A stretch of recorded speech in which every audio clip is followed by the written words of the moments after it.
Brother ఏం చేస్తుంటారు మీరు? నేను diploma final year. Diploma final year అంటే ఎలా ఉంది ఎడ్యుకేషన్? అలా బాగానే ఉంది.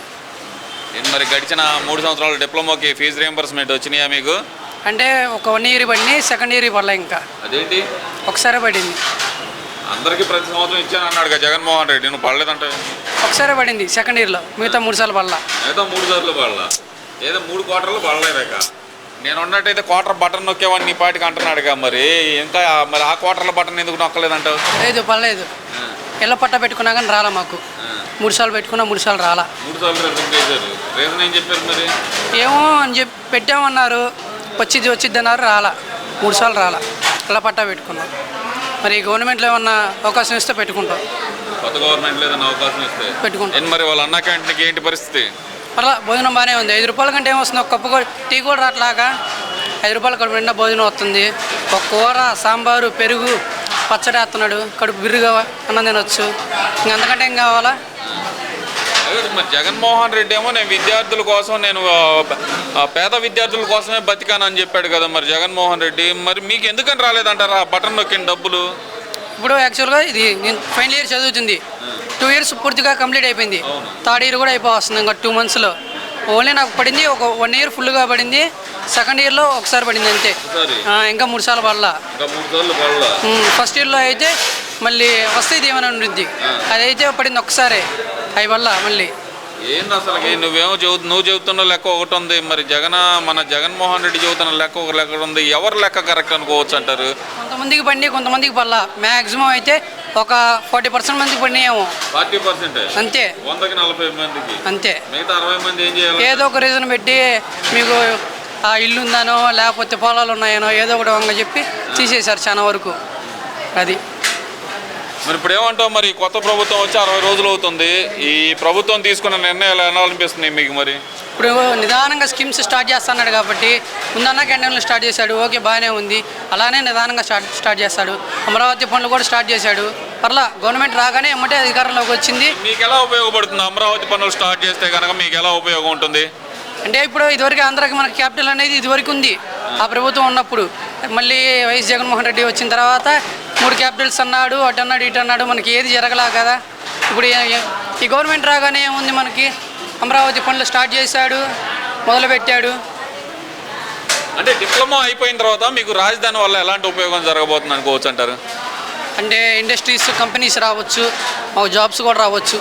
ఇప్పుడు గడిచిన కాలంలో అయితే నాకు తెలిసినంత వరకు జాబ్స్ ఎవరికైనా రాలా, నాకు తెలిసినంత వరకు. అంటే దాదాపు 20 లక్షల ఉద్యోగాలు ఇస్తాం మేము అని చెప్పారు కూటమి ప్రభుత్వం అధికారంలోకి రావడానికి. మీకు ఆ నమ్మకం ఉందా? మీరు చదువు అయిపోయడానికి మీకు ఉద్యోగం వచ్చిందని నమ్మకం ఉందా? నమ్మకం ఉంది, నాకు నమ్మకం ఉంది. నా తొలి ఓటు కూడా ఇప్పుడు రాగానే నేను ఈ కూటమి దానికే వేసా. ఎందువల్ల అంటారు? ఎందుకు జగన్మోహన్ అంటే ఇక్కడ జగన్మోహన్ రెడ్డి అంత ఏంటంటే కనుక మొదటిసారి ఓటు వేసే వాళ్ళందరూ నా తరపునే ఓటేస్తారు అని చెప్పి చాలా ధీమాగా ఉన్నారు పాపం ఆయన. మరి మీరేమో కూటమి ప్రభుత్వానికి ఎందుకు వేశారు? అంటే మాకు కొంచెం నమ్మకం ఉంది. ఇప్పుడు రాగానే మనం నాకనే స్టార్ట్ చేశాడు. అలాగనే అమరావతి పనులు స్టార్ట్ చేస్తున్నాడు, అలానే స్టార్ట్ చేశాడు. ఇప్పుడు పోలవరం కూడా స్టార్ట్ అయింది, సగం వరకు పూర్తి అవ్వాల్సి వస్తుంది. అలా నమ్మకం కలిగితే ఇప్పుడు మళ్ళీ గవర్నమెంట్ రప్పించుకుంటారుగా. అది నమ్మకం కలగాలి ముందు కలగాలంటారు. అది ఇక్కడ ఇంకో విషయం కూడా తీసుకుంటే కనుక మరి జగన్మోహన్ రెడ్డి పదే ఆయన చాలా గొప్పగా చెప్పింది, విద్యార్థులకు నేను మేనమావని అన్నాడు. మరి మేనమావని ఎందుకని మీరు కృష్ణుల్లాగా తయారయ్యారు మీరు మేనమావకి? ఇప్పుడు ఒకటి ఇచ్చిన హామీల వరకు పెట్టడానికి పెట్టాడు స్కీమ్స్. కొంతమందికి వచ్చినాయి, కొంతమందికి రాలా. ఇప్పుడు ఇళ్ళ పట్టాలనేది ఎవరికైనా పేదవాళ్ళకి ఇవ్వాలా, అవునా కదా? ఇవ్వలేదని అనట్లా. కొంచెంమందికి ఇచ్చాడు, ఒక 100కి 30%, 40% ఇచ్చాడేమో. మరి పేదవాళ్ళకి కూడా ఇవ్వాలిగా పూర్తిగా. మీకు అవునా కదండి? పేదవాళ్ళకి ముందు మీద ఇల్లు ఇవ్వాలా, అది ఇవ్వాలా. ఎక్కదాకా ఎందుకు నాకే రాలా? మా ఇంట్లో మాకు సొంత ఇల్లు లేదు. 3 సార్లు పెట్టుకున్నాం, 3 సార్లు రాలా ఇళ్ళ పట్ట. అది మరి నేను ప్రతి ఒక్క పేదవాడికి లబ్ధి చేకూర్చాను. 2,71,000 కోట్లు నేను బటన్ నొక్కి డబ్బులు పంచాను. ఇప్పుడు ప్రజలు అనుకుంటున్నారు అదే జగన్మోహన్ రెడ్డి గెలుచుంటే కనుక విద్యా దీవెన బటన్ నొక్కే ఉండేవాడు, అదే జగన్మోహన్ రెడ్డి గెలుచుంటే కనుక వసతి దీవెన బటన్ నొక్కేవాడు అనుకుంటున్నారు ప్రజలందరూ అంటున్నారు. నిజంగానే అనుకుంటున్నారా ప్రజలు?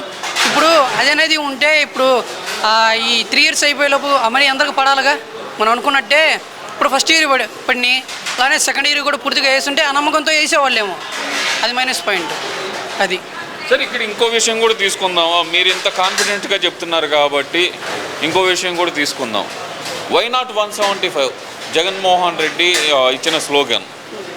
ఆ స్లోగన్ ఎందుకని ఆయనకి రివర్స్ అయింది అనుకోవాలంటారు? ఒకటి రాగానే అన్న క్యాంటీన్స్ తీసేశాడు. పేదవాళ్ళకి 5 రూపాయలకు భోజనం అంటే ఎక్కడా రాదు. మినిమం 80 రూపాయలు 100 రూపాయలు పెట్టాల్సింది ఎక్కడ భోజనం అయినా కానీ.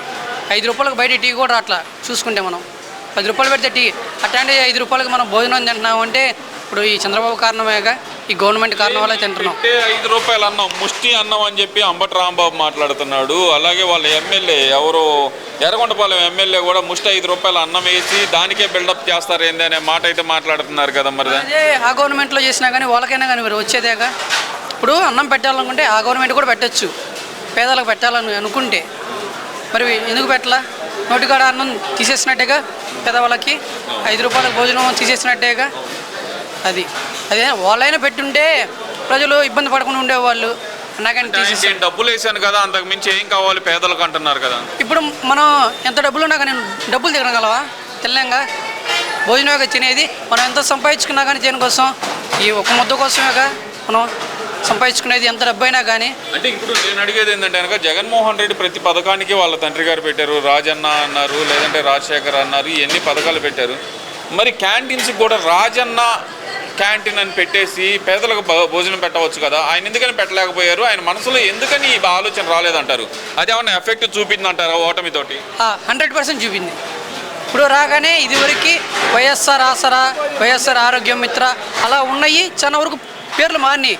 వైఎస్ జగన్మోహన్ రెడ్డిని వాళ్ళ నాన్నగారి ఫొటోస్ కూడా ఉన్న చాట్లో కూడా కొన్ని తీసేశాడు. అదొక ఎఫెక్టివ్ చెప్పాలనుకుంటే.